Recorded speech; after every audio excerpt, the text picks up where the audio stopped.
Kabupaten Buleleng merupakan kabupaten terluas di Pulau Bali. Sempat sebut-sebut sebagai salah satu penyumbang angka kemiskinan terbesar di Pulau Dewata. Namun, kabupaten ini bangkit di tahun 2016 dengan menurunkan angka kemiskinan dengan cara yang sangat signifikan. Nah, apa sajakah terobosan yang dilakukan oleh pemerintah daerah Buleleng? Selengkapnya akan kami hadirkan dalam perbincangan saya bersama dengan Bupati terpilih Kabupaten Buleleng untuk periode tahun 2017 hingga 2022, Bapak Putu Agus Suratnyana. Iya pemirsa, kali ini saya berkesempatan untuk ngobrol langsung dengan Bupati Buleleng untuk periode 2017 hingga 2022 dengan Bapak Putu Agus Suratnyana. Selamat pagi Bapak. Selamat pagi Mbak Gita. Selamat pagi seluruh pemirsa Net TV dimanapun berada. Ya. Pagi Bapak. Nah, terpilih kembali untuk periode selanjutnya dan dengan meninggalkan berbagai banyak prestasi lah kita sebut di periode sebelumnya. Salah satu adalah pengentasan kemiskinan Pak untuk Buleleng sendiri. Sempat disebut sebagai salah satu kantong atau penyumbang angka kemiskinan terbesar di Bali. Namun bisa naik sampai nomor 3 sekarang untuk di Bali sendiri. Bagaimana Pak mengenai hal tersebut? Sebenarnya seperti ini ya. Kalau kita melihat sebuah persoalan, pasti kita mencoba memapping secara komprehensif, secara menyeluruh kita mapping dulu.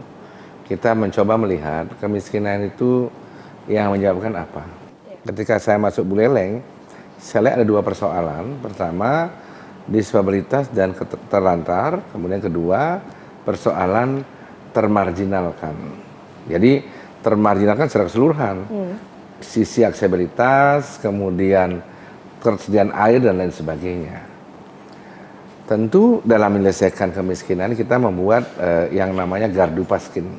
Jadi gerakan terpadu pengentasan kemiskinan secara integrasi sampai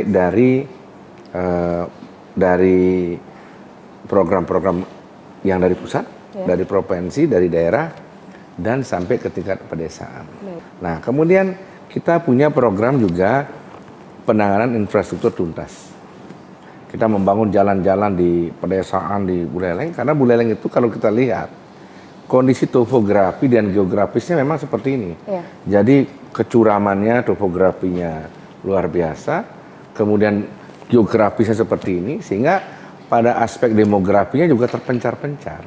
Lewat program dari Dinas Pertanian dengan jalan-jalan jalan-jalan produksi, dengan PUPR Bapeda merencanakan jalan tuntas, sehingga aksesibilitasnya mulai terbuka dan otomatis ekonomi mulai berjalan. Nah, terjadi putaran-putaran. Nah, begitu juga dengan masalah pertanian kita masih kekurangan air dan sebagainya. Kita berusaha selesaikan. Pertama kalau masih kita bisa selesaikan dengan memberikan air, sumber-sumber mata air yang baru dan cara-cara penanganan air yang lebih memungkinkan mereka memiliki. Kita juga memilih bibit pertanian yang sesuai dengan daerahnya. Sehingga beberapa sektor pertanian mulai diminati. Sekarang masalahnya memang sektor pertanian sangat rentan terhadap masalah iklim, persoalan pasca panen, keterbatasan jumlah memiliki lahan. Nah, lewat sosialisasi gerakan Gardu Paskin ini kita rangkum secara keseluruhan. Nah, mudah-mudahan ini berjalan dan saya rasa hasilnya signifikan. Dari 50.000 penduduk miskin yang ada, sekarang sudah menurun menjadi 37.000. Tentu program PKH dari Kementerian Sosial juga membantu. Dari provinsi juga membantu dengan Simantri, dengan Gerbang Sadu, ini semua bersinergi untuk bersama. Jadi yang jelas, Buleleng kalau dikatakan menyumbang angkanya, kalau bicara kuantitas, iya. Karena jumlah penduduk kita bisa 4 kali kabupaten lain. 1/3 Pak ya? Bayangkan ya, kalau Buleleng penduduknya 900, Jemberana berapa? Cuma 200.000. Ya nggak? Kelungkung cuma 230.000. Kita hampir 900.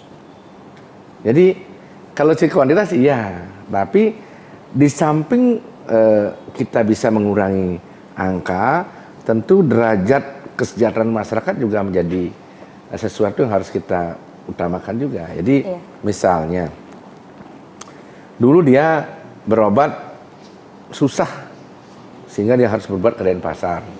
Dia sekarang cukup berobat di Buleleng dengan penanganan yang mungkin sudah mulai setara dengan Denpasar. Itu misalnya.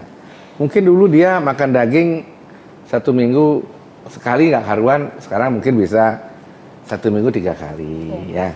Mungkin program-program asupan gizi, kemudian membentuk PAUD di pedesaan, TK mulai dinegerikan di beberapa desa semua. Ini juga secara akumulatif adalah wujud daripada kesejahteraan masyarakat. Gitu loh. Dulu orang nggak tahu, dia nggak tahu PAUD dan lain sebagainya. Sekarang desa-desa bahkan banjar-banjar sudah memiliki PAUD. Ini kan pendidikan mereka mulai berkualitas. Jadi melihat persoalannya tidak bisa pada satu sudut pandang. Ya. Jadi harus menyeluruh. Ya. Nah, kalau kita lihat rumusnya memang yang lebih cepat menyelesaikan soal kemiskinan, meningkatkan kesejahteraan dan memberikan lapangan pekerja lebih, memang sektor investasi dan jasa.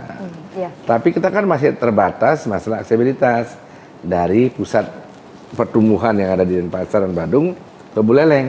Persoalan masalah jalan.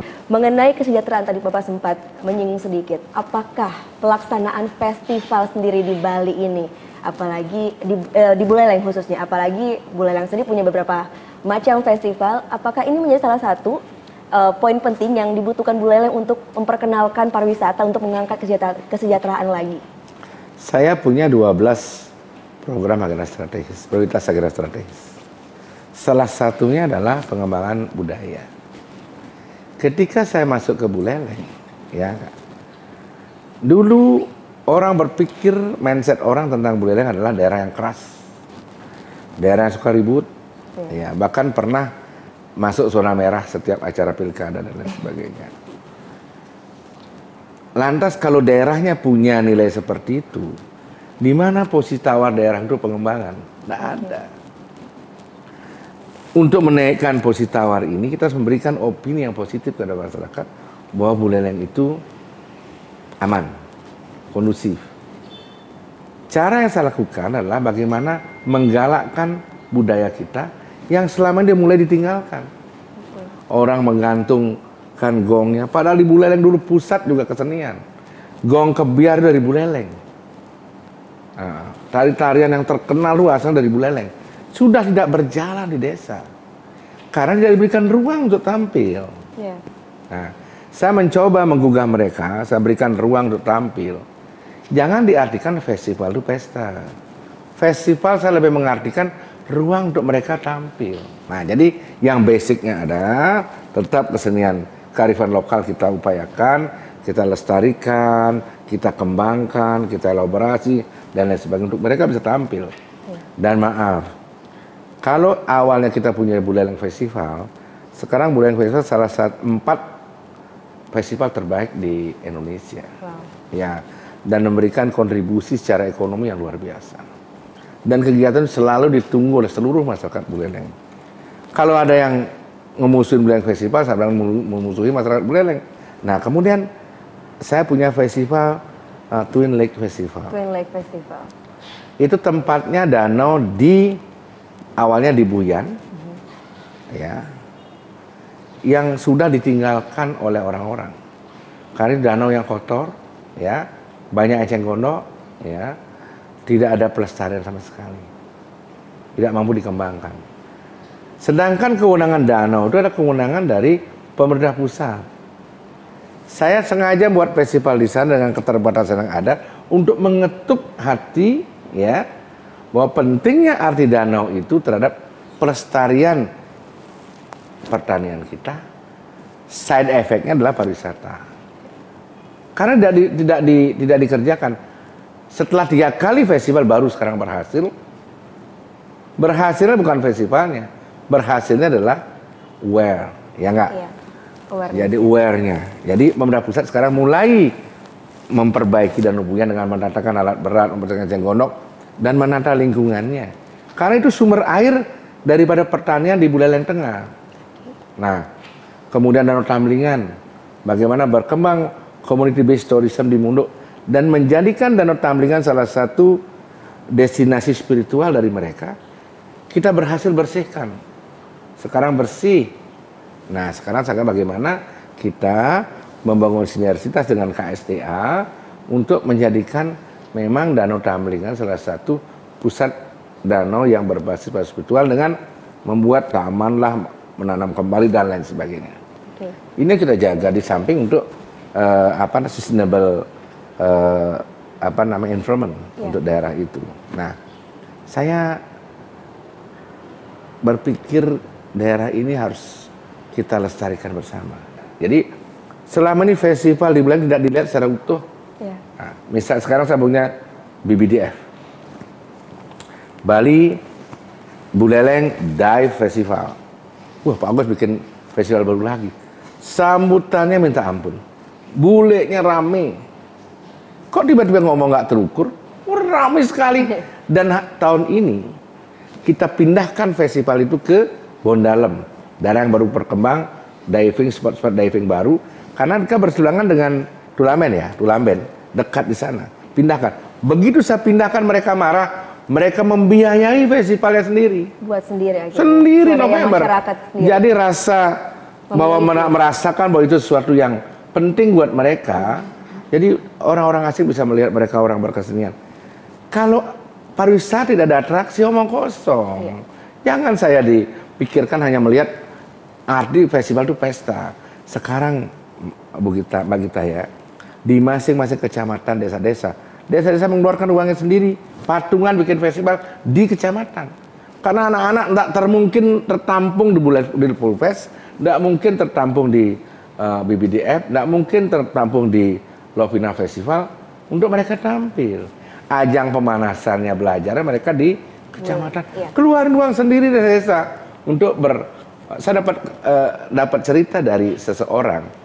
Dia bilang gini, Pak Agus, sekarang saya nggak siang-siang nggak ketajian lagi. Saya latihan latihan nabuh. Kecil artinya, tapi sudah bisa merubah mindset mereka, gitu loh. Desa-desa dengan berkesenian karakternya lebih halus.